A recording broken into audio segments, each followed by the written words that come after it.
It was the kind of morning that slips by unnoticed. Soft light through the windows, the hum of traffic in the distance, and the rhythmic ticking of a clock on the wall. Maya sat at the kitchen table, sipping lukewarm coffee, mindlessly scrolling through her phone. Her golden retriever, Bruno, lay on the hardwood floor nearby, head resting on his paws, eyes occasionally flicking toward her. To any outsider, it looked perfect. A beautiful home, a well-fed dog, a woman who called her pet her best friend on every social media post. But under the surface, something was quietly unraveling. Not in a dramatic, obvious way. No barking, no chewed-up shoes, no angry outbursts, just distance. Bruno hadn't wagged his tail in 3 days. He still ate his meals, still obeyed commands, still greeted Maya when she came home. But something was missing, something Maya couldn't see because she hadn't really looked in a long time. It hadn't always been like this. When Bruno was a puppy, Maya was enchanted. Every moment was a photo opportunity. Every bark felt like a conversation. They explored parks, met strangers, shared ice cream cones. But slowly life got loud. Meetings, notifications, plans, people. Somewhere in the blur, Bruno became background noise. Meanwhile, next door, a retired schoolteacher named Mr. Sharma was having his own quiet ritual. Every morning at 7 a.m., he stepped outside with saucer milk and sat on the stone bench in his garden. One by one, stray cats would wander in, silent, cautious, graceful. Among them was a little black and white kitten with crooked whiskers and a habit of staring into people's eyes a second too long. Sharma never spoke to her, not at first, but he showed up every day, same time, same space. Over weeks, she began to trust him, not because he fed her, but because he saw her, not as a stray, not as a pest, but as a soul. It wasn't long before she started curling up in his lap, not for warmth, for connection. Across the city, a couple brought home a brilliant blue parrot. They named him Rio. His cage was polished, decorated, equipped with toys and mirrors. They taught him to say, "Hello, I love you," and "What's up?" Guests were impressed. Social media loved him. He went viral. But when the cameras were off, Rio screamed.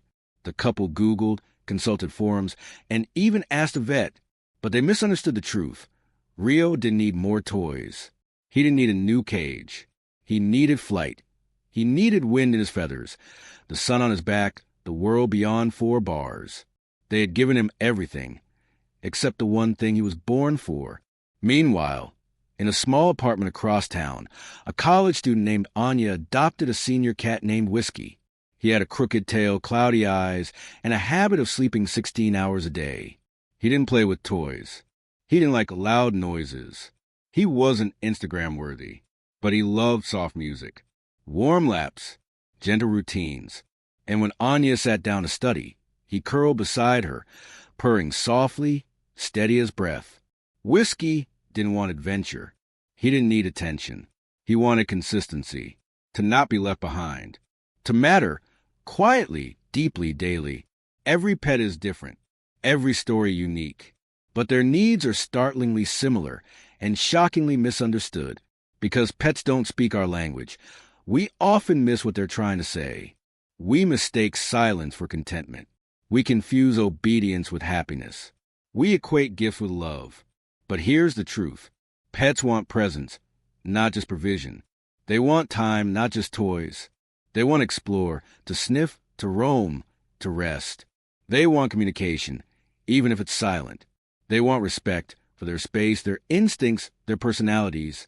They want to be noticed when they're quiet, to be comforted when they're anxious, to be part of our lives, not just our routines. Dogs don't just want to be pet. They want to walk beside you. Cats don't want to be left alone 24/7. They want to choose when to come close. Birds don't want a pretty prison. They want the sky. Rabbits, ferrets, hamsters. They don't want cages for life. They want movement, stimulation, interaction. Even fish, yes, fish, show signs of joy, stress, and curiosity. They recognize their caretakers. They get bored. They learn patterns. Every creature has a world inside them. And too often, we only see what's convenient. Back in her home, Maya finally noticed something different about Bruno. He wasn't following her anymore. He had stopped bringing his favorite toy. He no longer stood by the door at walk time. Something in her gut twisted. She sat down beside him, placed her hand gently on his fur, and for the first time in weeks, just stayed there. No phone, no distractions, no filtered version of affection. Just quiet, honest presence. Bruno's eyes met hers, not in accusation, but in forgiveness. That evening, she didn't just take him on a walk. She walked with him. No earbuds, no scrolling. Just trees, breeze, leash, and love. For the first time in a long time, Bruno trotted ahead, tail high, ears alert, alive again. And that night, he didn't lie near her like a shadow. He pressed close, curled into her side, and truly rested. Somewhere deep in his heart, something whispered, "She's back." And maybe that's what it's all about. Because our pets don't care if we're rich, famous, or perfect. They don't care how many followers we have, or how trendy their collars are. They care if we see them, hear them, know them. They care if we show up. Every bark, every purr, every chirp, every silent stare. They are speaking. Are we finally ready to listen? Because what pets actually want and need is us. The real us. The present us. The human they fell in love with.